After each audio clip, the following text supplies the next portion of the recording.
City news के प्रायोजक हैं water valley NH 28 Sherpur Muzaffarpur. नमस्कार, सिटी न्यूज में आप तमाम दर्शकों का स्वागत है। खबरों पर बढ़ेंगे लेकिन उससे पहले एक नजर आज की सुर्खियों पर। हेडलाइन के प्रायोजक हैं आवासीय उज्जवल विद्यापीठ। बच्चों के भविष्य के लिए एक कदम हमारे साथ बढ़े। पताही हवाई अड्डे के लिए भूमि अधिग्रहण किए जाने के विरोध में समानालय में रुपवाड़ा पंचायत के विमल कुमार ने आत्मदाह करने की कोशिश की। अहियापुर थाना क्षेत्र के राघोपुर लीची गाछी में पुलिस ने छापेमारी कर एक अपराधी को हथियार के साथ किया गिरफ्तार। और गढ़ा थाना क्षेत्र में हुए ऑटो लूट कांड मामले में पुलिस ने लूटे हुए ऑटो के साथ अपराधी को किया गिरफ्तार। तो ये थी आज की सुर्खियां, अब खबरें विस्तार से। पताही एयरपोर्ट शुरू होने से पहले ही उसके भूमि अधिग्रहण को लेकर विरोध शुरू हो गया। पताही हवाई अड्डे के विस्तारीकरण की प्रक्रिया शुरू होते ही विरोध शुरू हो गया। बुधवार को समानालय परिसर में रुपवाड़ा पंचायत के विमल कुमार ने ज्वलनशील पदार्थ डालकर आत्मदाह का प्रयास किया। पुलिस ने विमल को हिरासत में ले लिया है। आपको बता दें कि हवाई अड्डे के विस्तारीकरण की प्रक्रिया शुरू होते ही स्थानीय लोगों का विरोध शुरू हो गया था।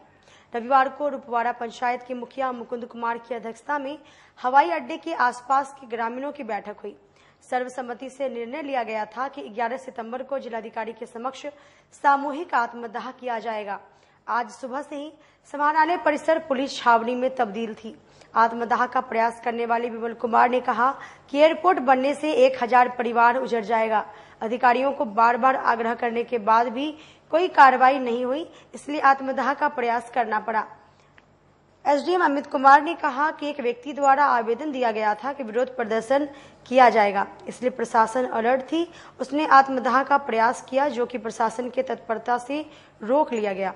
उस व्यक्ति से बातचीत की जा रही है, समस्या पता करके उस पर उचित कार्रवाई की जाएगी। उस व्यक्ति को गिरफ्तार नहीं किया गया है, बल्कि पूछताछ की जा रही है। जब नहीं रहेगा तो हम आके क्या करेंगे? 1000 परिवार का जो है सो घर उजड़ रहा है।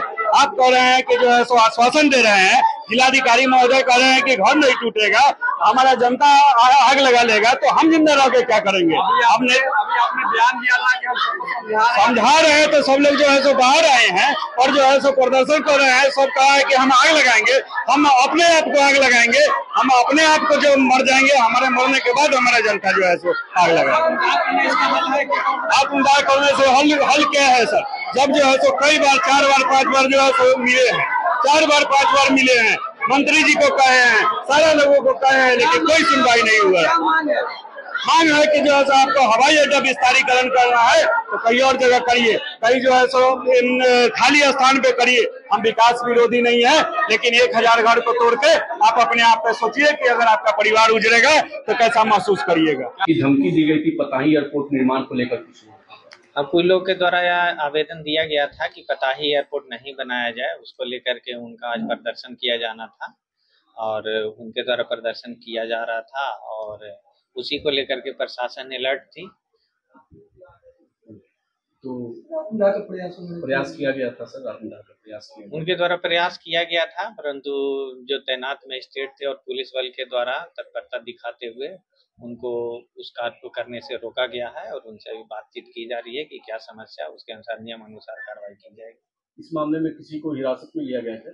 नहीं, ऐसा नहीं कि अभी हिरासत में लिया गया है, अभी उनको आत्मदाह वगैरह करने से रोका गया है और बाकी जो भी प्रक्रिया थाना लेकर के उसे गिरफ्तार नहीं किया गया, उसे अभी रखा गया वहाँ पे ताकि बातचीत किया जा सके। अहियापुर थाना पुलिस ने राघोपुर लीची गाछी में अपराध की योजना बनाते हथियार के साथ एक अपराधी को किया गिरफ्तार। मुजफ्फरपुर पुलिस ने अपराध की योजना बनाते एक अपराधी को हथियार के साथ गिरफ्तार किया है। पकड़े गए अपराधी की पहचान अहियापुर थाना क्षेत्र के शहबाजपुर गांव निवासी विजय राय के रूप में हुई है।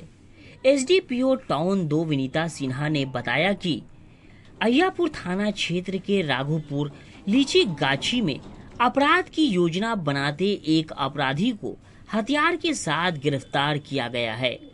गिरफ्तार अपराधी की पहचान विजय राय के रूप में हुई है। विजय राय वैद्यनाथ राय की हत्या मामले में आरोपी था, जिस मामले में वो जेल भी गया था।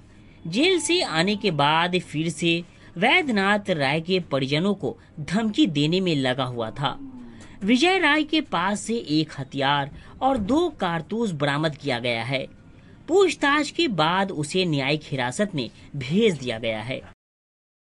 दूसरा मामला अय्यापुर थाना क्षेत्र से संबंधित है, जिसमें दिनांक 10/9/2024 को अय्यापुर थानाध्यक्ष को गुप्त सूचना मिली कि ग्राम राघोपुर में जो लीची गाछी का बगान है उसमें 3-4 जो अपराध कर्मी हैं वो पिस्टल के साथ कुछ घटना को अंजाम देने की योजना बना रहे हैं। सूचना पर त्वरित कार्रवाई करते हुए थानाध्यक्ष द्वारा छापामारी वहां पर की गई और पुलिस की गाड़ी को देखकर जो 3-4 अपराध कर्मी बैठे हुए थे वो वहां से भागने का प्रयास किए, जिसमें एक अपराध कर्मी को पकड़ लिया गया है, जिनका नाम विजय राय, पेशर शिवनारायण राय, साकिम शहबाजपुर, थाना अय्यापुर। उनके पास से अवैध अग्नेयास्त्र भी बरामद हुआ है और उनके साथ उनका जो आपराधिक इतिहास है ये पता किया गया है कि जो पहले अय्यापुर की कांड संख्या 600/18 जो कि मर्डर का केस था, बैजनाथ राय की हत्या की गई थी, उसमें वो ऑलरेडी 6 साल जेल में रह के आए हुए हैं और अभी जैसे ही वो जेल से बाहर निकले हैं उसके बाद उन्होंने वापस से उस परिवार को धमकी और हथियार लहराने और ये सब चीजों की बात में कांड संख्या 1237/24 दिनांक 10/9/2024 को दर्ज की गई थी। इसी कांड के उद्भेदन के दिशा में इनको गिरफ्तार किया गया है और अय्यापुर थाना कांड संख्या 1238/24 दिनांक 10/9/2024 आर्म्स एक्ट के अंतर्गत दर्ज की गई है और इनके पास से एक लोहे का बना हुआ पिस्टल और 2 जिंदा कारतूस बरामद किया गया है। इनकी गिरफ्तारी जो लीची गाछी है राघोपुर स्थित एक लीची बागान है उसके पास से गिरफ्तार किया गया। भूमि सर्वेक्षण में आम लोगों को हो रही परेशानी को देखते हुए अधिकारियों ने आम सभा में लोगों को जानकारी दी। बिहार में भूमि सर्वेक्षण शुरू है, जिसमें सबसे पहले आम सभा का आयोजन प्रत्येक गांव में करके कानून सहायक बंदोबस्त पदाधिकारी अमीन और स्थानीय पंचायत प्रतिनिधि ग्रामीणों के साथ सर्वे संबंधित जानकारी दे रहे हैं। बुधवार से इसकी शुरुआत मुशहरी प्रखंड से की गई। आम सभा में ग्रामीणों को भूमि सर्वेक्षण से जुड़े तमाम सवालों का जवाब अधिकारियों से मिला।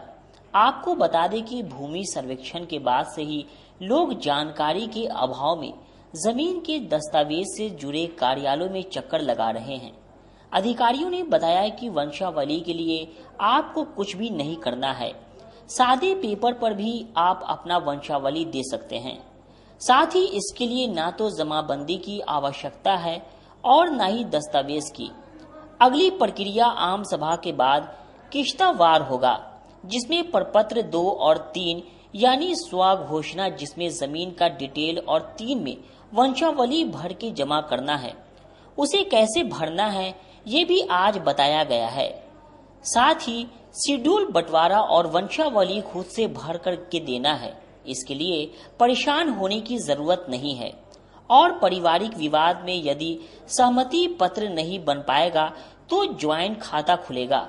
जैसे तमाम सवालों का जवाब दिया गया है। आम सभा में सर्वे के लिए स्पेशल सिर्फ सर्वे के लिए ही जानकारी दी जा रही है। अंचल में तो बहुत भ्रष्टाचार है, उन सबको बहुत सारी बातें हैं, लेकिन सिर्फ आम सभा में अभी जो जिस काम के लिए आम सभा लगाया गया है वो सर्वे के लिए लगाया गया है। तो सर्वे में कैसे कागज देना है, कब देना है, कौन कौन पेपर देना है, उसके लिए क्या क्या जरूरी है, क्या क्या सही है, क्या क्या गलत है, इन तमाम चीजों की जानकारी दी जा रही है। तमाम चीजें। क्या परिचय हुआ? अरविंद कुमार सिंह, मुखिया मनका विष्णुपुर। सर्वे से जुड़ा हुआ सारा जानकारी दिया जा रहा है। जितने भी लोग हैं कोशिश किया जा रहा है सबको सर्वे के लिए अति करे, जागरूक करे। सर्वे अच्छा चीज उनको बताया जाए, 2 और 3 के बारे में बताया जा रहा है, प्लस प्रोसेस भी बताया जा रहा है कि कैसे कैसे हम लोग काम करेंगे। सारा जानकारी इनको दी। इसके बाद किस्तवार शुरू होगा। किस्तवार चालू, उनके बारे में बताया जाएगा किस्तवार कैसे करना है। हम लोग एलपीएम अगर वितरण करेंगे तो कैसे वितरण करें, आप दावा आपत्ति कर सकते हैं त्रुटि पे, वो भी बताया जा रहा है। तमाम जानकारी, बिल्कुल तमाम जानकारी सर्वे से जुड़ा हुआ दे रहा है। सचिन कुमार साहनी। मुजफ्फरपुर जंक्शन पर निर्माण कार्य को लेकर प्लेटफॉर्म 7 और 8 63 दिनों तक बंद रहेंगे। पंभू पोखर स्थित कंबाइंड बिल्डिंग टर्मिनल को प्लेटफॉर्म से जोड़ने के लिए नया FOB का निर्माण होना है। इसके लिए आगामी 63 दिनों के लिए प्लेटफॉर्म 7 और 8 को अस्थायी तौर पर बंद किया जाएगा। इसे लेकर पूर्व मध्य रेलवे की GM छत्रसाल सिंह ने अनुमति दे दी है। प्लेटफॉर्म 7 और 8 से हाजीपुर, नरकटियागंज, सीतामढ़ी, दरभंगा व समस्तीपुर के लिए पैसेंजर ट्रेनों का परिचालन होता था। सोनपुर रेल मंडल के ऑपरेटिंग विभाग के पदाधिकारी ने बताया कि प्लेटफॉर्म 7 और 8 से खुलने वाली ट्रेनों को प्लेटफॉर्म 6 और 1 से खोला जाएगा। 2 पैसेंजर ट्रेनों को प्लेटफॉर्म 1 और बाकी को प्लेटफॉर्म 6 से खोलने की योजना है। गोलाबांध रोड को कृष्णा टॉकीज से जोड़ने वाली सड़क वर्षों से जल जमाव और जर्जर अवस्था में थी, पर मोहल्ले के लोगों ने जागरूक होकर इसकी सूरत ही बदल दी। जल जमाव और जर्जर सड़क जिस मोहल्ले की पहचान बन चुकी थी, उस मोहल्ले की एक बेटी नीलिमा कुमारी ने जन जागरण मंच के जरिए जनता को जागरूक कर एक उदाहरण पेश किया। आपको बता दें कि गोलाबांध रोड और कृष्णा टॉकीज को जोड़ने वाली सड़क वर्षों से जर्जर और जल जमाव से ग्रसित थी। बार बार इस सड़क का निर्माण होता था और निर्माण सामग्री का गुणवत्तापूर्ण न होने के कारण 6 महीने से साल भर के अंदर ही यह सड़क टूट जाया करती थी। जिसके बाद मोहल्ले की बेटी नीलिमा कुमारी ने जन जागरण मंच के जरिए लोगों को जागरूक किया। इसके बाद मोहल्ले के लोगों ने ठेकेदार को गुणवत्तापूर्ण निर्माण सामग्री से सड़क का निर्माण करवाया और आज यह सड़क उन लोगों के लिए एक नजीर पेश करती है जो कहते हैं कि इस शहर का कुछ नहीं हो सकता। नीलिमा कुमारी ने बताया कि बिहार में लगातार टूटते पुलों की खबरों को देखकर उन्हें महसूस हुआ कि आखिर निर्माण के कुछ ही वर्षों के बाद यह पुल कैसे गिर गया। जब उन्होंने इसकी जांच की तो उन्हें पता चला कि निर्माण सामग्री में घपले किए जाने के कारण इन पुलों के गिरने का मुख्य कारण। फिर उन्होंने इसकी शुरुआत अपने घर से और अपने मोहल्ले से ही किया। मोहल्ले के एक एक लोग को जाकर उन्होंने समझाया कि आपके दिए टैक्स के पैसे से ही विकास का कार्य होता है, पर कुछ घुसखोरी के कारण निर्माण सामग्री खराब लगाकर ठेकेदार तो अपना रकम लेकर चले बनते हैं और हम जर्जर सड़क पर चलने को मजबूर हैं। जिसके बाद मोहल्ले के लोगों ने खुद खड़े होकर पूरी सड़क का निर्माण करवाया और आज यह सड़क मुजफ्फरपुर की सबसे मजबूत सड़कों में गिनी जा रही है। वहीं मोहल्ले के लोगों ने बताया कि वो रातों रात भर जग कर खुद पूरा निर्माण कार्य अपने सामने करवाए हैं। देखिए, जैसे आरटीआई का आइडिया एक बड़ा आइडिया था जो अरुणा जी के दिमाग में आया, वैसे ये पुल ढहने से मेरे दिमाग में आया कि रोकना है, बाद में निगरानी नहीं करना है या बाद में उसका वो नहीं करना है, करप्शन को अब पहले रोक देना है। क्योंकि हम मालिक हैं, खाली हम अवेयरनेस नहीं कि हमको क्या क्या देखना था, ये जब पता चल चुका और सबको कहाँ देखना है, अपने अपने दरवाजा पे, कहीं दूर नहीं जाना है। बस ये मेरे, चूंकि हम शिक्षा के क्षेत्र से जुड़े रहे हैं और सामाजिक क्षेत्र में भी मेरा रहा है, ह्यूमन राइट्स में भी बहुत दिनों तक काम किए हैं, लेकिन ये जो चरम लेवल जो है ना, वही मेरे अंदर से आंदोलित किया कि पुल जो गिरता हुआ जो खबर था, तो वो हमको अंदर से आंदोलित किया कि इसका निदान निकालना पड़ेगा। तो वही मेरे मतलब हुआ कि हमको जनता को ही जगा देना है, मालिक को ही। मालिक जब खड़ा था ना, उसके बगीचे का एक जो है फल भी आप नहीं तोड़ सकते जब वो खड़ा है। जब लोगों के पास शुरू में कहीं तो कैसा रिस्पॉन्स? शुरू में लोग डरे हुए थे कि कौन इस मामले में लफड़ा में पड़े जाए और नतीजा कुछ नहीं होगा। एप्लीकेशन हम लोग देते, बड़े बुजुर्ग भी थे, वो लोग बोले एप्लीकेशन दे इसी खराब हो जाए इसी तो रोड जाए इसी तो मतलब चाहे बने पर देखने के लिए। लेकिन जब हम ये विश्वास दिला लिए कि आप सिर्फ एक वीडियो बना के हमको भेजिए, अगर गुणवत्ता में कुछ कमी होगी तो नगर आयुक्त से हम संभालेंगे। जब ये विश्वास हो गया लोगों को, जैसे ही कम डालता था अगर ठेकेदार, तो फिर जब वो वीडियो पर कार्रवाई होने लगी तब लोगों को विश्वास हो गया कि नहीं, अगर हम जग गए तो हम कर सकते हैं ये चीज। इसको और वार्ड और जिले में जी, इसको हम अभी जो है अपने मुजफ्फरपुर में फैलाएंगे। उसके बाद हम चाहेंगे कि मीडिया के थ्रू पूरे बिहार को जागृत किया जाए, ताकि पूरे बिहार में जो है भ्रष्टाचार जो चरम लेवल पे हो गया है, एक गठजोड़ के रूप में, चाहे वो प्रशासनिक गठजोड़ हो या पॉलिटिशियन का गठजोड़ हो या ठेकेदार का गठजोड़ हो, वो टूटे। सबसे खराब सड़क थी आपके वार्ड? एकदम हम लोग 10 साल से इस रोड से बहुत परेशान थे। मतलब महिलाओं को निकलना घर से दुभर हो गया था, ऐसी स्थिति में थे हम लोग। जल जमाव और जर्जर दोनों एकदम पूरा बहुत रोड। आप लोगों ने निर्माण, इसमें हम लोगों ने पूरे मोहल्ले वालों ने जागरूक होने के बाद जो हम लोग सहयोग किए और निर्माण कार्य में जो हम लोगों ने मदद किया, वो आप देख रहे हैं कि ये रोड की स्थिति क्या है। अगर और वार्ड की जनता जागेगी तो सभी वार्डों में सभी 80 से सभी सड़क अच्छे बनेंगे, गुणवत्ता रहेंगे सर। हमारे मोहल्ला हमारे मुन्ना जी सड़क का जो निर्माण हुआ है कितनी खुशी है इस बात को, सबसे खराब सड़क थी आपको? देखिए, जब अच्छा निर्माण होता है तो थोड़ा सा खुशी मिलता है। और हम लोग जब ढलाई हो रहा था तो पूर्ण रात हम लोग मतलब जगे हुए थे और रात भर रह करके इसको ढलाई का निर्माण करवाए हैं। और ऐसे तो खैर गुणवत्तापूर्ण तरीके से ये रोड का निर्माण हुआ है। अब कितने दिनों चलता है तो कहना मुश्किल है, लेकिन रोड की गुणवत्ता पूर्ण है इसमें। आप लोग जगह, हम लोग फुल नाइट जगह यहाँ से लेकर के कम से कम डॉक्टर विजय कुमार तक जो भी निर्माण हुआ है, लगभग सभी लोग दोनों साइड के लोग जगे हुए थे, सामने मुस्तैद होकर काम करवाए हैं। सरैया सीएचसी की जमीन अमीन द्वारा मापी के बाद निकली निजी। भूमि मालिक ने कहा फर्जी था आंदोलन। सरैया सीएचसी की दान में दी गई जमीन को भूमाफियाओं द्वारा अतिक्रमण किए जाने के संबंधित मामले में अब एक नया मोड़ आ गया है। मामले को लेकर भूमाफिया भगाओ जमीन बचाओ संघर्ष समिति के बैनर तले बीते 5 वर्ष से लगातार आंदोलन किया जा रहा है, जिसमें सरकारी अस्पताल की जमीन पर भूमाफियाओं के कब्जे का आरोप लगातार आ रहा है। विरोध प्रदर्शन देखते हुए डीसीएलआर पश्चिमी आदेशानुसार मोतीपुर, कांटी, सरैया के सरकारी अमीन और वहां पर उपस्थित निजी अमीनों की जमीन की मापी किए जाने से चौंकाने वाला खुलासा हुआ है। अमीनों के द्वारा मापी से संबंधित रिपोर्ट सीओ को सौंपा गया। पूरे मामले में जमीन मालिक आशुतोष शाही और विश्वमूर्ति शाही ने बताया कि सरकारी नक्शा में एनएच से अंदर मेरे प्लॉट तक जाने के लिए जो हमारा पुश्तैनी जमीन था उसका फ्रंट 44 फीट था और सरकारी अमीनों के द्वारा जो मापी कर रिपोर्ट दिया गया उसमें हमें मात्र 22 फीट फ्रंट ही दिया गया, जबकि शेष 21 फीट जमीन बगल वाली बिल्डिंग में निकाल दिया गया है। बाकी जमीन अस्पताल की 4 दीवारी के अंदर निकाल दिया गया और निजी जमीन को जबरदस्ती भूमाफिया की बताकर यहाँ पर राजनीति की जा रही है, जो कि तथ्य से परे है। इसका प्रमाण भी हमारे पास में दस्तावेज के साक्ष्य प्रस्तुत किए गए हैं। इस पर किसी की आधिकारिक को आपत्ति नहीं है। हमारी जमीन को बेवजह ही राजनीति रंग देकर कब्जा जमाया जाने का प्रयास किया जा रहा है। ये देखिए, ये मामला अब शुद्ध राजनीतिक हो चुका है।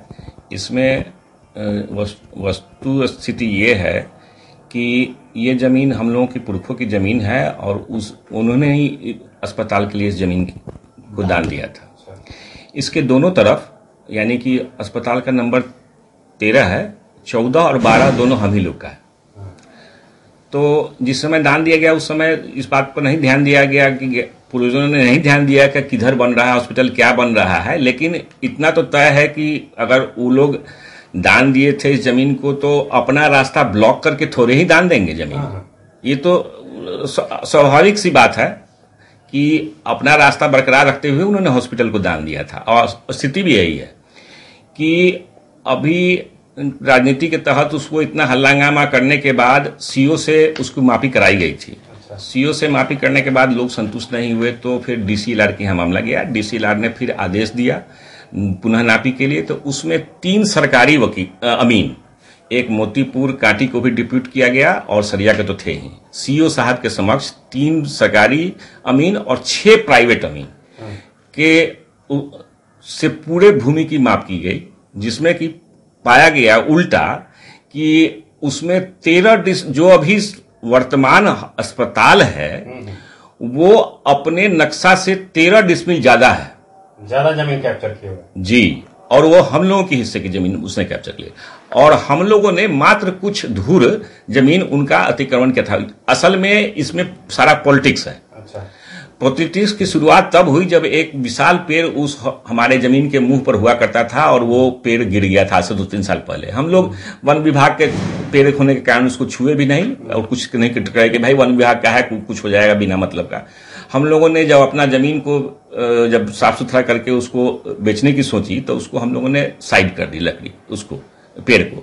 तो पेड़ के साइड करने पर जिस समय पेड़ गिरा था उसको ने हॉस्पिटल की 4 दीवारी को ऑलरेडी डैमेज कर दिया था और उसी 4 दीवारी के समीप एक गंदा सा लैट्रिन बना हुआ है। बहुत पहले बना था, कागज पर बना था, उसका कोई उपयोग होता नहीं था। सरकारी शौचालय है क्या? जी, सरकारी हॉस्पिटल का शौचालय है। लेकिन कभी फंक्शन में आया ही नहीं। यूज में नहीं आया। नहीं, वहां पर पूरा कूड़ा का ढेर और वो गंदा सा वो शौचालय उपस्थित था, जिसको कि हम लोगों ने सोचा कि भाई जब रास्ता हम लोग निकाल रहे हैं अपने जमीन में जाने के लिए तो क्यों ना इसको साफ करवा दिया जाए। तो हम लोगों ने चिकित्सा पदाधिकारी को मौखिक रूप से पूछा तो उन्होंने कहा कि हाँ साफ करवा दिए, हम बनवा भी देते हैं, ये पूरे सब लोगों की सामाजिक फायदे की चीज है, सब लोग का इस्तेमाल की चीज है, इसलिए उसको हम लोगों ने साफ सुथरा करके बनवा भी दिया अच्छे मन से। ये क्या जानते थे कि इसमें उल्टा राजनीति हो जाएगी कि भाई आप लोगों ने ही हॉस्पिटल की चरदीवाली तोड़कर और हॉस्पिटल की जमीन को कब्जा कर लिया। सब झूठ बात, ये सरासर गलत है। वस्तुत स्थिति अब स्पष्ट हो चुकी है। सरैया सीओ ने उसको नापी के को अपने हस्ताक्षर के साथ डीसीएलआर को भेजा है, डीसीएलआर ने उसका अनुमोदन किया है, उसकी सच्ची प्रतिलिपि आप लोगों को मैं दे सकता हूँ। एक मिनट हम बता देंगे। देखिए, हॉस्पिटल नक्शा में और कागज में 1 एकड़ 23 डिसमिल था, नक्शा में भी 1/26 है, 1 एकड़ 26 डिसमिल, और वास्तविकता में हॉस्पिटल कब्जा में है 1 एकड़ 39 डिसमिल, मतलब 13 डिसमिल हमारी जमीन हॉस्पिटल के कब्जा में है। हॉस्पिटल का हम लोगों ने 1 इंच भी कब्जा नहीं किया है, उल्टा हॉस्पिटल हमारे जमीन में 13 डिसमिल बढ़ा हुआ है। तो ये तो अजीब हाल है कि हॉस्पिटल मेरा जमीन कब्जा किए हुए है और आरोप लगाया जा रहा है कि हम लोग हॉस्पिटल का किए हैं। यही बात है। नापी में ये सरकारी अमीन के नापी में और सीओ के रिपोर्ट में, अमीन की रिपोर्ट में एकदम स्पष्ट रूप से लिखा हुआ है। विपक्षी जो आरोप लगा रहे कि कब्जा किया, ये तो राजनीति है। चौक चौराहे पर के उन लोगों को काम धाम कुछ नहीं है, विवाद पैदा करना चाहते हैं, कुछ इसमें जमीन में घुसना चाहते हैं, यही सब। उल्टा वही लोगों ने कुछ सरकारी जमीन पर कब्जा करके उस पर कुछ गुमटी बैठा के और उसका किराया वसूल करते हैं, वही लोग जो राजनीति कर रहे हैं। और उल्टे हम ही लोग पर यह आरोप लगा रहे हैं कि आपने सरकारी जमीन को कैप्चर किया है, जबकि वस्तुतः यह है कि हॉस्पिटल ने ही हम लोगों की 13 डिसमिल जमीन अतिक्रमित कर रखा। सर, एक बात और आ रही है कि जमीन आपका है और आप ही को भू माफिया कहा जा रहा है। जी, अब ये तो आप लोग के खुद निर्णय कर सकते हैं कि इसमें भू माफिया कौन है और कहाँ है। ये पुरखों की जमीन थी हम लोग, और हम लोग ही इस जमीन को आज से नहीं 40 साल से हम लोग जोतते आ रहे हैं और हमारे नाम पर जमीन है। हमारे मूल दस्तावेज में भी जो हमको गिफ्ट है उसमें भी अस्पताल एवं सड़क का उल्लेख है, और जो चकबंदी पदाधिकारी ने जो खुद स्थल जांच करके रिपोर्ट दिया था उसमें भी अस्पताल एवं सड़क है। सरकार और जिला प्रशासन से क्या कुछ मांग? हम लोग कुछ नहीं मांग करते हैं। हम लोग सिर्फ इतना ही मांग करते हैं जिला प्रशासन से कि हम लोगों के सरैया की जो नक्शा है उसमें हम लोगों के मुंह पर 42 फीट जमीन, 42 फीट रास्ता मिला हुआ है। आप कोई भी आदमी सरैया का नक्शा उलट सकता है और उसको देख सकता है, उसमें कहीं कोई ये नहीं है। तो उसको हम लोग को 42 फीट जमीन रास्ता में दिया जाए, चाहे वो जैसे दे। लोग कह रहे हैं कि उसमें एक बिल्डिंग आ रही है तो बिल्डिंग को तोड़ के दिया जाए। हम लोग को सिर्फ 42 फीट जमीन रास्ते से मतलब, और किसी चीज कोई राजनीति से मतलब नहीं है। हम लोग को अपनी जमीन क्या रास्ता 42 फीट चाहिए, बस। भाजपा गरीबनाथ मंडल के द्वारा सदस्यता अभियान के तहत महत्वपूर्ण बैठक की गई। भाजपा के सदस्यता अभियान को भाजपा गरीबनाथ नगर मंडल में सफल बनाने हेतु आज भाजपा गरीबनाथ नगर मंडल कार्यालय पर एक आवश्यक बैठक आहूत की गई, जिसमें मंडल के सभी पदाधिकारीगण, मंच मोर्चा के अध्यक्षगण, शक्ति केंद्रों के प्रमुखगण सहित वरिष्ठ कार्यकर्तागण उपस्थित रहे, जिसमें मुख्य रूप से मंडल अध्यक्ष धीरज सिंह, महामंत्री पंकज प्रकाश, जिला भाजपा कार्यकर्ता प्रणव भूषण, भाजपा के वरिष्ठ कार्यकर्ता सत्य प्रकाश भारद्वाज, दिवाकर झा, रंजीत साहू, रोहन कुमार आदि शामिल रहे। बैठक की अध्यक्षता मंडल अध्यक्ष धीरज सिंह ने किया। बैठक में वरिष्ठ कार्यकर्ताओं ने सदस्य बनाने हेतु कार्यकर्ताओं के सवाल का जवाब दिया और कहा कि हर शक्ति केंद्र पर इस तरह की बैठक करने पर जोर दिया जाए। ये भारतीय जनता पार्टी का पूरे देश में जो सदस्यता अभियान चल रहा है उसका शुरुआत पूरे देश में हो चुका है। उसी के तहत कल जिला भाजपा के द्वारा एक बैठक निर्धारित करके बोला गया है कि नगर विधानसभा के सभी मंडलों में एक विशेष रूप से बैठक आयोजित करके हम लोग शक्ति केंद्र पे और बूथ स्तर पे अभियान चला के सारे लोगों को सदस्य बनाने के लिए सक्रिय करेंगे। अपने जो भी भाजपाई कार्यकर्ता हैं सभी लोगों को सक्रिय करके और रोड टू रोड जाके शक्ति केंद्र स्तर पे, बूथ स्तर पे जाकर भाजपा के देश का गठन करवाएंगे। ये जो मिशन चला रहे हैं कि 2024 देख रहे हैं कि सदस्यता अभियान 2024 चला, कितने का टारगेट आप लोग को मिला है? देखिए, ऊपर से जो टारगेट निर्धारित हुआ है 10,000 प्रत्येक मंडल को मिला है, ठीक है, और हर मंडल में 10,000 सक्रिय सदस्य बनाना है। फिर उसी हिसाब से हम लोग अपने नीचे स्तर के कार्यकर्ता में तय करेंगे कि हर एक बूथ पे कितना बनाना है, हर एक शक्ति केंद्र पे कितना बनाना है। जो भी निर्धारित होगा हमारे कार्यकर्ता उसको बनाएंगे। 1 महीना पहले गढ़ा थाना क्षेत्र में ऑटो लूट कांड मामले का पुलिस ने किया उद्भेदन। पिछले महीने गढ़ा थाना क्षेत्र के सनाठी पुल पर बाइक सवार 3 अपराधियों के द्वारा हथियार के बल पर भय को दिखाकर ऑटो का लूट किया गया था, जिसके बाद मामले में गठित टीम ने कार्रवाई करते हुए इसमें शामिल संजय कुमार को लूट के ऑटो के साथ गिरफ्तार कर दिया। अनिल के पास से लूटी गई ऑटो लूट में इस्तेमाल बाइक और घटना में प्रयुक्त मोबाइल फोन को भी जब्त किया गया है। एसडीपीओ टाउन 2 विनीता सिन्हा ने पूरे मामले को लेकर बताया कि गढ़ा थाना क्षेत्र में लूटी गई ऑटो को बरामद कर लिया गया है। इस दौरान घटना में शामिल एक अपराधी संजय कुमार को भी पकड़ा गया है और घटना में इस्तेमाल बाइक और मोबाइल फोन को जब्त किया गया है। गिरफ्तार संजय के आपराधिक इतिहास को खंगाला जा रहा है। लूट में शामिल 2 अन्य अपराधियों की गिरफ्तारी के लिए संजय से पूछताछ के बाद पुलिस छापेमारी कर रही है। रात्रि करीब 8 बजे मोटरसाइकिल पर सवार 3 अज्ञात अपराध कर्मियों द्वारा हथियार का भय दिखाकर और वादी के साथ मारपीट करते हुए उनका सनाठी पुल के पास 3 पहिया वाहन ऑटो रिक्शा छीन लिया गया था। इस संदर्भ में जो वादी है अशोक कुमार, उनके द्वारा एक लिखित आवेदन समर्पित किया गया था, जिस पर अय्यापुर थाना कांड संख्या 1001/24 दर्ज की गई थी। कांड की गंभीरता को देखते हुए वरीय पुलिस अधीक्षक के निर्देशन में और अनुमंडल पुलिस पदाधिकारी नगर 2 के नेतृत्व में एक विशेष टीम का गठन किया गया था, जिसमें थानाध्यक्ष गढ़ा ओपी भी शामिल थे और निरंतर इस लूट कांड को उद्भेदित करने के लिए कार्रवाई की जा रही थी। कल दिनांक 10/9/2024 को जो इस कांड में संलिप्त एक अपराधकर्मी थे अनिल कुमार पेशा रामचंद्र सैनी, साकिम दादर देवीस्थान, थाना अय्यापुर, जिला मुजफ्फरपुर, उनके द्वारा लूट की टेम्पू, ऑटो रिक्शा थी, मोबाइल तथा घटना में जो उपयोग की गई मोटरसाइकिल थी, उन सभी को बरामद कर लिया गया है और उन्हें गिरफ्तार कर लिया गया है। और इस कांड में संलिप्त अन्य जो अपराधकर्मी हैं उनके संभावित ठिकानों पर लगातार रेड छापामारी चल रही है और आगे इस कांड में अनुसंधान भी जारी है। ये लूट की घटना 23/7/2024 को हुई थी, जिसमें वादी के लिखित आवेदन पर 1001/24 कांड संख्या अय्यापुर में दर्ज किया गया था। इसमें मोटरसाइकिल पर 3 अपराधकर्मी आकर सनाठी पुल के पास लूट की घटना को अंजाम दिए थे, जिसमें से एक की गिरफ्तारी हो गई है। उनके कन्फेशनल में बाकी 2 का भी नाम आया है, तो जो बाकी 2 अपराधकर्मी हैं उनको भी हम जल्दी गिरफ्तार करेंगे।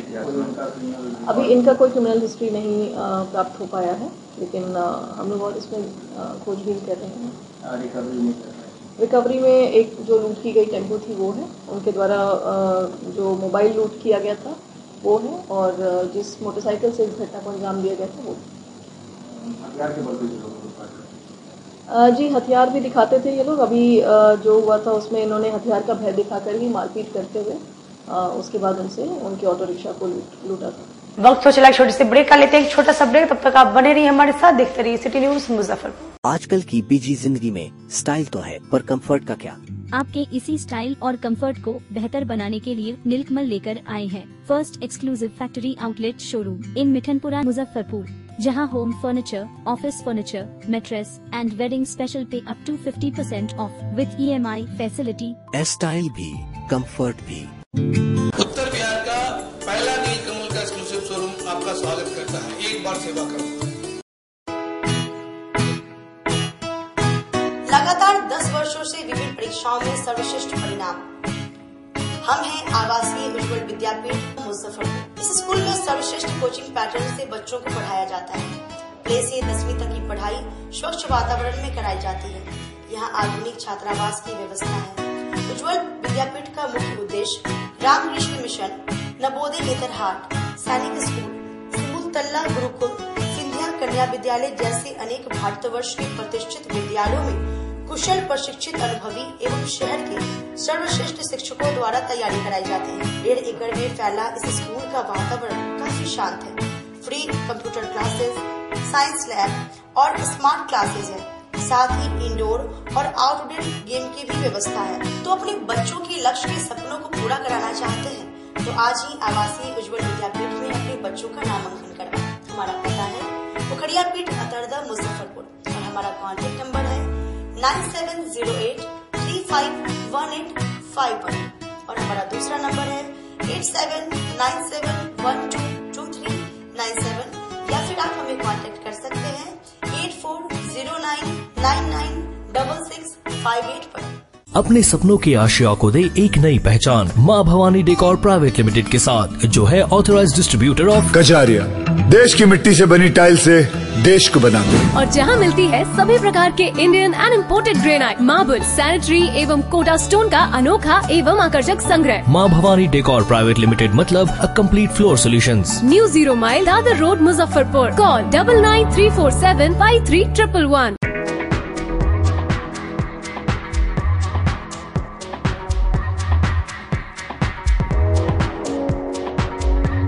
गर्मी में अपने पूरे परिवार के साथ मस्ती करना चाहते हैं तो चले आइए वाटर वैली में, जो कि कच्ची पक्की चौक से 2 किलोमीटर दूर शेखपुर NH के समीप स्थित है। शहर के लोग यहां मोटरसाइकिल और कार से काफी आसानी से पहुंच सकते हैं। यहां आप अपने परिवार के साथ फुल मस्ती कर सकते हैं। वेव पूल, रेन डांस के साथ भव्य वाटरफॉल बनाया गया है। छोटे बच्चों के लिए कई प्रकार के स्लाइड्स बनाए गए हैं, जहां बच्चे अपनी मस्ती में डूब जाएंगे। इसके अलावा खाने पीने के लिए बेहतरीन सुविधाएं उपलब्ध है, जहां पूरे परिवार के साथ व्यंजनों का लुत्फ उठा सकते हैं। तो देर मत कीजिए, गर्मी में मस्ती उठाने के लिए वाटर वैली तुरंत पहुंचे। हमारा पता है water valley NH 28, Sherpur, Muzaffarpur. हमारा कॉन्टैक्ट नंबर है 6202584955। ब्रेक के बाद एक बार फिर से आप तमाम दर्शकों का स्वागत है। आइए बढ़ते हैं अगली खबरों की ओर। बिहार छात्र संघ के सदस्यों ने पीजी के प्रथम सत्र की चल रही परीक्षा में गड़बड़ी को लेकर परीक्षा नियंत्रक को ज्ञापन सौंपा। बिहार छात्र संघ ने आज बाबा साहिब भीमराव अंबेडकर बिहार विश्वविद्यालय में परीक्षा नियंत्रक और DSW को ज्ञापन सौंपा, जिसमें पीजी सेमेस्टर 1 के परीक्षा परिणाम में भारी गड़बड़ी के खिलाफ विरोध किया गया। संघ ने मांग की है कि परिणाम में हुई गड़बड़ी को दूर किया जाए और छात्रों को न्याय मिले। परीक्षा नियंत्रक को दिए गए ज्ञापन में कहा गया कि पीजी सेमेस्टर 1 के परीक्षा परिणाम में भारी गड़बड़ी हुई है। हजारों की संख्या में छात्रों को फेल, प्रमोट और पेंडिंग कर दिया गया है। संघ ने मांग की है कि परिणाम को पूर्ण विचार करते हुए दोबारा मूल्यांकन किया जाए। इसके अलावा DSW को दिए गए ज्ञापन में कहा गया है कि पैट 2023 का फॉर्म भरने का दिनांक दोबारा निकाला जाए। संघ के प्रदेश अध्यक्ष करंग सिंह ने कहा कि परीक्षा परिणाम को लेकर छात्रों के बीच काफी आक्रोश देखने को मिल रहा है, क्योंकि छात्रों का भविष्य बर्बाद होने के कगार पर है। प्रत्येक वर्ष जब भी परीक्षा परिणाम आती है तब छात्रों का रिजल्ट को पेंडिंग कर दिया जाता है, फेल और प्रमोट कर दिया जाता है। छात्रों के भविष्य अंधेर में लटकी हुई है। संघ के प्रदेश अध्यक्ष करण सिंह ने चेतावनी दी कि अगर रिजल्ट पर पूर्ण विचार कर दोबारा घोषित नहीं हुआ तो 1 सप्ताह के बाद बिहार छात्र संघ अनिश्चितकालीन आक्रोश मार्च करेगी। विश्वविद्यालय अध्यक्ष तैयार खान ने कहा कि छात्रों के साथ अन्याय हो रहा है। छात्र मानसिक रूप से परेशान हो रहे हैं। रिजल्ट को जानबूझकर पेंडिंग कर दिया जाता है, पैसा लेकर रिजल्ट को सही किया जाता है। दलाली चरम सीमा पार कर चुकी है। मौके पर उपस्थित विश्वविद्यालय अध्यक्ष तैयब खान, उत्तर बिहार उपाध्यक्ष निहाल सिंह, यश राज एवं अन्य छात्र शामिल थे। आज हम लोग बिहार छात्र संघ का टीम परीक्षा नियंत्रक को ज्ञापन सौंपे हैं। लगभग पीजी सेमेस्टर 1 का रिजल्ट आए हुए 1 सप्ताह हो गया, लेकिन अभी तक उसका परिणाम सुधार नहीं हो चुका है। भारी से भारी अनियमितता कर दिया गया है। हमेशा कॉपी जांच करने में कैसे शिक्षक से जांच करवा दिया जाता है, हर वर्ष बच्चों को हजारों हजार की संख्या में फेल कर दिया जाता है, प्रमोटेड कर दिया जाता है और साथ ही साथ रिजल्ट को पेंडिंग कर दिया जाता है, अब्सेंट कर दिया जाता है। परीक्षा नियंत्रक महोदय जब से आए हैं केवल वो गुलदस्ता लेकर के खुशियां मनाने में लगे हुए हैं। छात्रों की समस्या से उनको कोई लेना देना दिखाई नहीं पड़ रहा है। हम लोग आज आकर के शांतिपूर्ण अल्टीमेटम देने का काम किए हैं कि रिजल्ट को जो है दोबारा सुधार करके घोषित करने का 1 सप्ताह का समय दिए हैं। 1 सप्ताह में अगर रिजल्ट सुधार नहीं होगा हम लोग बिहार छात्र संघ की टीम आक्रोश मार्च पर उतरेंगे और साथ ही साथ DSW सर को हम लोग ज्ञापन सौंपे हैं।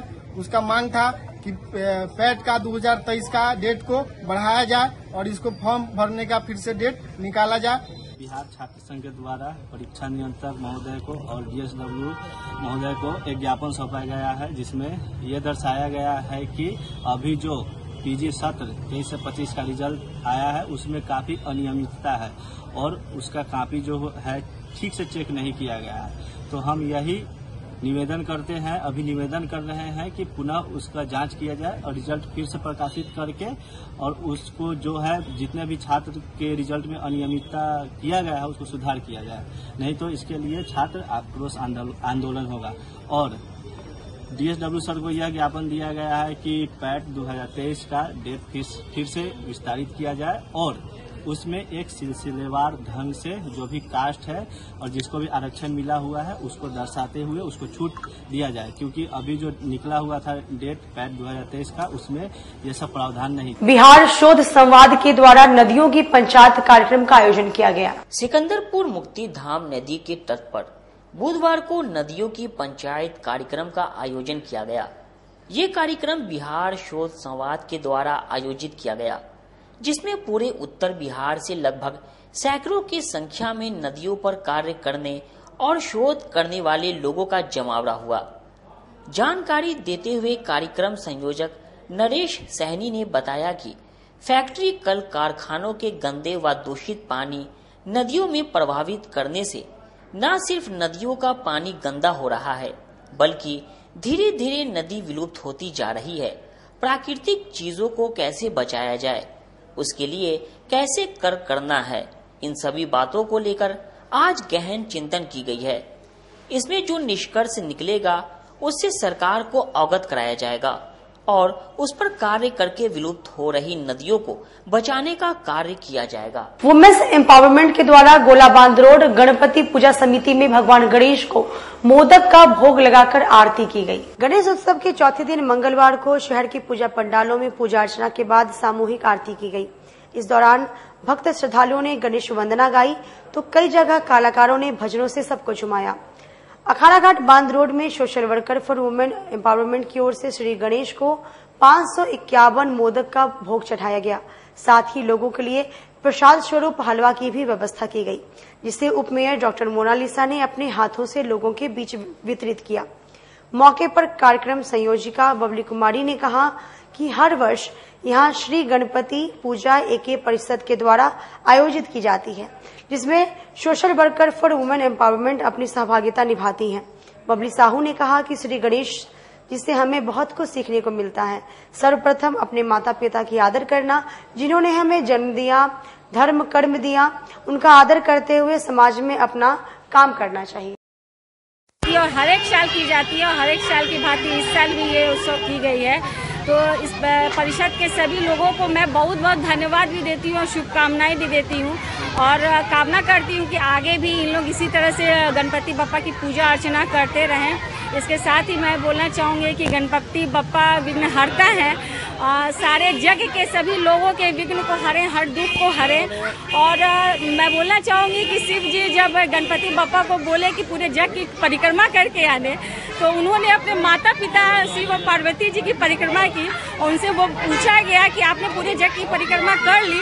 तो उन्होंने बोला कि हाँ मैंने कर ली, क्योंकि मेरे माता पिता ही सब कुछ है, सारे जग है, मेरे पालन का हरता है। तो मैं बोलना चाहूँगी कि अपने माता पिता की मान सम्मान और इज्जत कीजिए। उन्होंने ये संदेश पूरे लोगों को दिया कि अपने माता पिता का मान सम्मान कीजिए, उनका कभी भी प्रतिकार इस तरह से नहीं करना चाहिए। और मैं फिर से एक बार बहुत सारी शुभकामनाएं परिषद के सभी लोगों को देती हूँ। आज यहाँ अखाड़ा घाट बांध रोड में हर साल की भांति इस साल भी हमारे संस्था social worker for women empowerment की तरफ से 551 मोदक की भोग लगाई गई है और साथ में यहाँ प्रसाद स्वरूप हलवा का भी प्रबंध किया गया है यहाँ सारे भक्तजनों को लेकर के। और हमारी जो प्रसाद है वो हमारे शहर की उप मेयर डॉक्टर मोनालिसा जी के हाथों लगाई गई है और श्री ए.के. गणपति पूजा परिषद के द्वारा ये हर साल गणपति जी का यहाँ पे स्थापना होता है और हर साल हमारी संस्था यहाँ बहुत बड़ी सपोर्ट और कोऑपरेट करती है। हर साल की भांति इस साल भी हम लोग यहाँ पे उपस्थित हैं और बहुत अच्छा लग रहा है क्योंकि गणपति जी ऑलरेडी हमारे समाज में एक मिसाल हैं अपने माता पिता के प्रति, परिवार के प्रति। तो हमें उनसे यही सीख लेना चाहिए कि हमें घर के बड़ों को मान मर्यादा को उनके आदर सम्मान करते हुए समाज में अपनी एक पहचान बनानी चाहिए। नहीं भूलना चाहिए कि हमारे जो बड़े हैं उनके ही सपोर्ट से, उनके ही आज चलते आज हम लोग यहाँ पे हैं। तो बस आज मैं कुछ नहीं, इतना ही कहूँगी कि आज गणपति बप्पा मोरया और हमारी टीमें यहाँ पे हैं। विमला भाभी है, हमारी प्रेसिडेंट रानो गुप्ता है, यहाँ पे मीना गुप्ता है, सचिव यहाँ पे पूनम जी हैं और हम सब यहाँ उपस्थित हैं। और सबसे बड़ी कार्य गणपति पूजा परिषद के जो अध्यक्ष है अक्षय यहाँ पे, तो इसका बहुत बड़ा रहता है योगदान इसमें और चाहेंगे कि 2 लाइनें। और इससे भी जो अभी मेरा 9 वर्ष होने वाला है गणपति जी का 9 वर्ष हो गया, हम लोग चाह रहे इससे भी भव्य करें 2025 में, इससे भी भव्य करें जो पूरा मोहल्ला और शहरवासी, इससे भी धूमधाम से हम लोग गणेश उत्सव मनाएं। और मोदक सोशल वर्कर की तरफ से मोदक का भंडारा हुआ है और इससे बाद कल भी होगा और लगातार होगा 13 तारीख तक। मेरा नाम अक्षय कुमार हुआ, 100% का अध्यक्ष हूँ। हक के हिंदुस्तान के सदस्यों ने जिलाधिकारी को ज्ञापन सौंप पताही एयरपोर्ट जल्द शुरू करने की मांग की। पताही हवाई अड्डा के विस्तारीकरण का कार्य अभी सही से शुरू भी नहीं हुआ है कि इसको लेकर शहर में राजनीति शुरू हो गई। जहां एक और बुधवार को गांव बचाओ अभियान के बैनर तले सैकड़ों ग्रामीणों ने विरोध प्रदर्शन किया, वहीं हक के हिंदुस्तान मोर्चा का एक प्रतिनिधि मंडल जिला अधिकारी के माध्यम से मुख्यमंत्री को ज्ञापन पत्र सौंप पताही हवाई अड्डा को जल्द शुरू कराने की मांग की। इसके साथ ही मुजफ्फरपुर को उप राजधानी का दर्जा दिए जाने की मांग और स्मार्ट सिटी का कार्य जल्द पूरा करने की मांग की। जानकारी देते हुए हक के हिंदुस्तान मोर्चा के राष्ट्रीय संयोजक तमन्ना हाशमी ने बताया कि मुजफ्फरपुर बिहार का औद्योगिक केंद्र है। पूरे भारत के लोगों का मुजफ्फरपुर आना जाना है। ऐसे में हवाई अड्डा की सुविधा अगर मिल जाएगी तो व्यापारियों को कठिनाई का सामना नहीं करना पड़ेगा। वहीं उन्होंने स्मार्ट सिटी के कार्यों में हो रहे विलंब पर नाराजगी व्यक्त करते हुए इसे अविलंब पूरा करवाने की मांग की। 3 सूत्री मांग को लेकर मुख्यमंत्री श्री नीतीश कुमार जी को मैंने पत्र लिखा है, कहा है कि मेरी 3 सूत्री मांग है जो इस प्रकार है। पहली मांग है कि पताही हवाई अड्डा को तुरंत चालू किया जाए क्योंकि ये बिहार का सबसे बड़ा औद्योगिक शहर है मुजफ्फरपुर और यहाँ एक हवाई अड्डा नहीं है। ये कितनी शर्म की बात है। प्रधानमंत्री तक ने इसका वादा किया लेकिन आज तक पूरा नहीं हो पाया। तो हवाई अड्डा की सख्त जरूरत है, इसलिए तुरंत हवाई अड्डा पताही को चालू किया जाए। दूसरी हमारी मांग है कि बिहार की उप राजधानी का दर्जा मुजफ्फरपुर को दिया जाए क्योंकि मुजफ्फरपुर डिजर्व करता है। उद्योग का बड़ा क्षेत्र है, करोड़ों का कारोबार होता है, लीचियों के नाम से पूरे दुनिया में मशहूर है ये मुजफ्फरपुर, तो उसको उप राजधानी का दर्जा दिया जाए। तीसरी मांग है कि स्मार्ट सिटी के नाम पर जो लूट खसोट हो रही है, स्मार्ट सिटी के नाम पे जो आज गड्ढे हैं, जो ट्रैफिक जाम लग रहा है, उसको तुरंत खत्म किया जाए। स्मार्ट सिटी का काम जो है जल्द से जल्द पूरा किया जाए क्योंकि स्मार्ट सिटी की वजह से लोग को काफी परेशानियां हो रही है। पर लोग रोज ट्रैफिक में फंस रहे हैं, जल जमाव हो रहा है, घर के बाहर पानी लगा है, गड्ढे में गिर रहे हैं। शहर का बुरा हाल कर दिया है स्मार्ट सिटी के नाम पर, इसलिए लोग तरस आ चुके हैं। तो हमारी मांग है कि स्मार्ट सिटी का काम जल्द से जल्द पूरा हो, नहीं तो हम बिहार सरकार के खिलाफ हक हिंदुस्तान मोर्चा आंदोलन करेगी, धरना प्रदर्शन करेगी, सड़क से लेकर सदन तक जाने का काम करेंगे, नहीं अगर हमारी मांग सुनी गई तो। अपनी 3 सूत्री मांगों को लेकर लोक चेतना दल द्वारा दिया जा रहा अनशन 15वें दिन भी जारी रहा। 3 सूत्री मांगों को लेकर पिछले 15 दिनों से समाहरणालय परिसर में धरना स्थल पर आमरण अनशन कर रहे लोक चेतना दल ने बुधवार को जिला प्रशासन के सद्बुद्धि के लिए हवन यज्ञ का आयोजन किया। धरना स्थल पर ही हवन यज्ञ कार्यक्रम को देखकर आसपास के लोगों का जमावड़ा लग गया। मौके पर लोक चेतना दल के राष्ट्रीय अध्यक्ष संजीव कुमार ने कहा कि मुजफ्फरपुर में अपराध अपने चरम सीमा पर है और जिला प्रशासन मुख्य दर्शक बनकर तमाशा देख रही है। वह अपने आप को भगवान समझने लगे हैं, इसलिए उन्हें खुश करने के लिए आज हमारी ओर से हवन यज्ञ किया गया। अगर अभी भी जिला प्रशासन नहीं जाग रही तो कल एसपी कार्यालय के गेट पर और परसों जिलाधिकारी के गेट पर यह हवन यज्ञ किया जाएगा।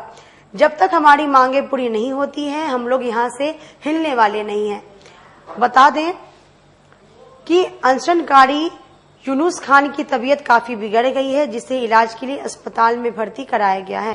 देखिए, बिहार की स्थिति बद से बदतर होती जा रही है, अपराध का बोलबाला होता जा रहा है, जिसका उदाहरण है कि एक ही जिला मुजफ्फरपुर में पारू थाना, कुढ़न्नी थाना और गढ़ा थाना, 3 थानों का मामला है, हत्या का मामला है।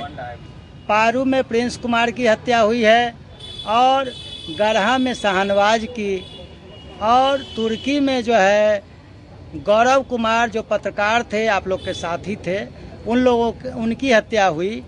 और इतना ही नहीं है, सामाजिक कार्यकर्ता और आरटीआई कार्यकर्ता बराबर जो है हत्या हो रही है, लेकिन शासन प्रशासन बिल्कुल सोई हुई है, अपने आप को भगवान समझने लगी है। इसलिए हम लोगों ने यह सोचा कि जब ये लोग भगवान बन गए हैं तो भगवान को प्रसन्न करने के लिए तो हम लोग को दंड यात्रा, हवन, अब लगता है कि जल बोझ करके लाना पड़ेगा, अलग अलग तरह के जो है धार्मिक कार्यक्रम करके उनको मनाना पड़ेगा। और इसी क्रम में हम लोग जो है आज हवन कर रहे हैं। क्या लगता है, ऐसे नहीं मान पाएंगे? अभी नहीं मान रहे हैं, इसलिए जो है आज हम लोग जो है जिलाधिकारी के समक्ष कर रहे हैं और कल आईजी साहब के समक्ष करेंगे और परसों जो है ये कमिश्नर साहब के समक्ष करेंगे। और उसके बाद जब अगर इतने से भी ये लोग नहीं मानेंगे तो जिलाधिकारी के सामने वाली जो सड़क है उसको हम लोग अगले दिन पूरी तरह से जाम कर देंगे। हम लोगों ने 4 दिनों का लिखित प्रोग्राम उन लोगों को प्रशासन को बता दिया है। अब प्रशासन क्या करेगी, ये प्रशासन की जिम्मेवारी है।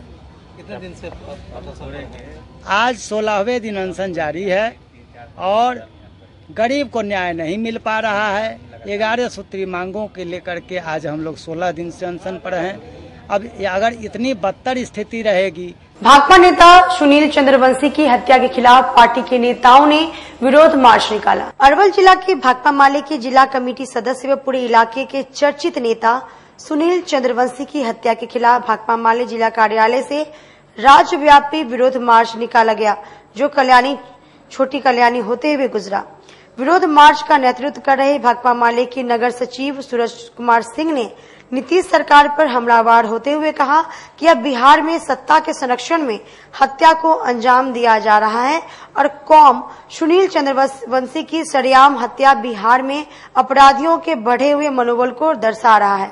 अपराधी, बलात्कारी और हत्यारे खुलेआम अपराध को अंजाम दे रहे हैं और पूरा पुलिस महकमा गरीबों पर दमन चलाने में लगा हुआ है।